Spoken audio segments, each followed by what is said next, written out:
let's begin with this. President Biden now making the long-awaited announcement that he will run for re-election in 2024. It comes as the president is facing very disappointing polling, potentially damaging investigations and mounting questions about his age. He is the oldest man to ever run for the White House in our nation. The president kicked off his campaign on video today, confirming that Vice President Kamala Harris will return as his running mate. Was that a thing? Was that a mystery? The news comes exactly 4 years to the date after Joe Biden announced his candidacy for the 2020 election. And this time, he says he's running with a new promise to finish the job. Around the country, MAGA extremists are lining up to take on those bedrock freedoms, cutting Social Security that you paid for your entire life while cutting taxes for the very wealthy, dictating what health care decisions women can make, banning books, and telling people who they can love, all while making it more difficult for you to be able to vote. When I ran for president 4 years ago, I said we're in a battle for the soul of America, and we still are. That's why I'm running for re-election. Because I know America. Let's finish this job. I know we can. Because this is the United States of America. There's nothing, simply nothing we cannot do if we do it together. Well, with the way the corporations are laying off, let's help some people get a job. Right. Forget about the one he's trying to finish. So, Kim, the polling, I know, really stands out to you today. Yes, I mean, the polls don't lie. This is the party that's all about scientific responsibility. And so 70% of the nation does not want him, or the Dems don't want him to. I think we have to look to that and realize that numbers don't lie. Yeah, and we're going to put them up on the screen to support you with that. And you're absolutely right. 70%, it's hard to get 70% of people to agree on anything. Exactly. So what does this tell you just in terms of how people are thinking? Because sometimes what that can mean is that people just won't vote. True. I think what happened, Harris, is that when I saw the video, I got very disappointed because I felt what happened was he wanted to create more divisiveness. And I think that's the last thing that we need right now. We need to find a middle ground. And this is supposed to be the party of inclusivity, of bringing everybody together.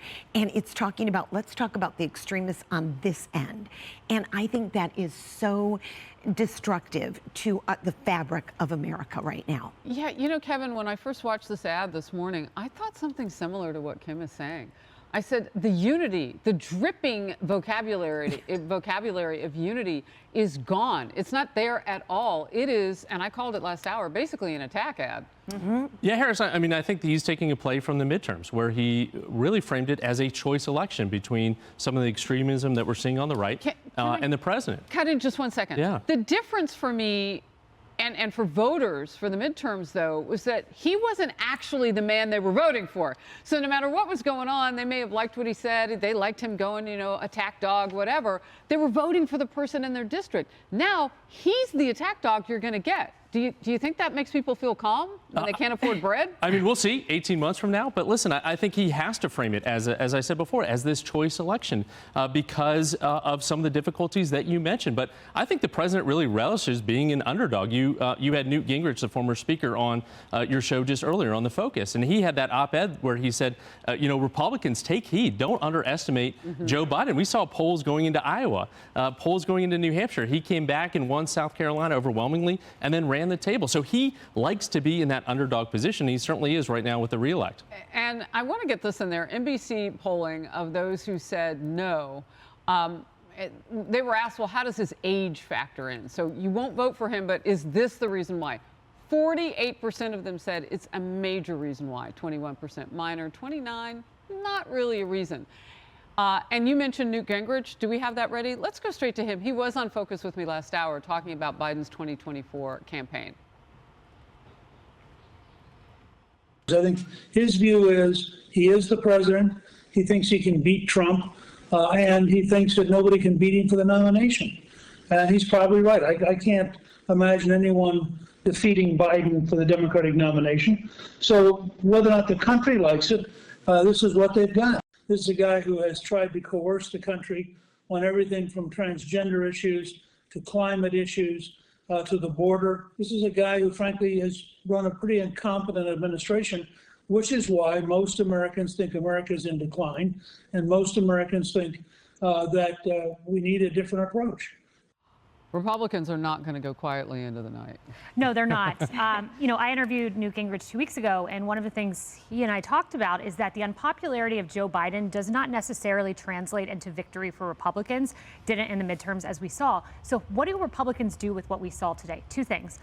Biden flipped freedom on its head. Typically a Republican term that we throw out there, he flipped it on its head. Our response as a party needs to be, are you really free if you can't walk down the streets of Chicago without fear of being assaulted? Are you really free if your kid was locked out of their school for 2 years and has irreparable learning damage? Are you really free if you go to the grocery store and you're saddled with inflation? That's number one. Number two, it's very easy to watch that ad. You see dark, doom, gloom, MAGA, ultra MAGA Republicans is a theme of Biden. It's easy to laugh that off, and we kind of did that as a party for the midterms. Can't laugh that off. It worked in the midterms. So what do Republicans need to do? They need to flip the extremity on its head and put it right back at Biden while simultaneously proving that ad wrong by being the party of optimism, hope, a vision for the future. And so far, I like the response today from Trump put out a response. He said, look, for 24 months, you've not gotten a pay raise. Real median income has gone down in this country. Tim Scott out with another great response saying this president's targeting religious liberties, leaving the border open, wasting trillions of dollars we don't have. That kind of choice, to Kim's point, choice and unifying vision needs to be the unilateral voice of the Republican Party. So I hope the Republicans don't listen to that, because that's great advice. Well, I've got even more coming from Emily right now, because Emily's special gift, one of her many, is a closing argument. Right. So what I heard Newt Gingrich also say last hour is that House Speaker Kevin McCarthy has an ability to make that closing argument if he can get the debt ceiling deal done with the president. And he said he's going to have a lot of momentum coming out of a vote out of the House. He's only 4 or 5 short. Newt Gingrich said, oh, I could get those in 15 minutes. Well, we know you're brilliant. But so, talk to me about the closing argument for Republicans. I mean, one has to be being able to govern. So you've got this debt ceiling here. Absolutely. And to further your point, Kayleigh, it's the specificity. So respectfully, Kevin, when you talk about the underdog of President Biden, I don't see him as an underdog. In fact, he's enjoyed all the elite privileges of serving in the swamp and reigning over the swamp for 50 years. The referendum on his performance, the critical, frank, stark assessment on his performance that shows 70% of Democrats don't want him to run again. That shows the majority of Americans feel they are in a worse place, that they do not trust him economically, in foreign policy, and etc. It has nothing to do with him being an underdog. It has to do with his failure to perform. I think, an underdog is someone that doesn't have notoriety, popularity, name recognition. This president has everything, and he is still failing. And when exactly, an apologist media. So when I saw that campaign ad today, I was immediately taken back. I time traveled back, and I thought to myself, what fatigue, what exhaustion on my part to see the same campaign ad. I literally was like, wait, is this a repeat, or was this from this year? And so for him to play that same tired note, the separation, the anti-MAGA, the anti-XYZ, Americans are far more evolved than that. We need the specificity. So not only is it incumbent upon the GOP to outline exactly here's how and why you are worse off. You know you are, American people. We all know we're worse off at the bank, at church, at schools, at the kitchen table, grocery store. We know why we're worse off. So it's incumbent upon the GOP to harness that and to combat this tired repetition ad, the divisiveness, the tribalism, and say, here's XYZ and here's the candidate that's going to deliver. Case closed. Wow. We just got to figure out what that candidate is. Going months now. 18 months to go. True.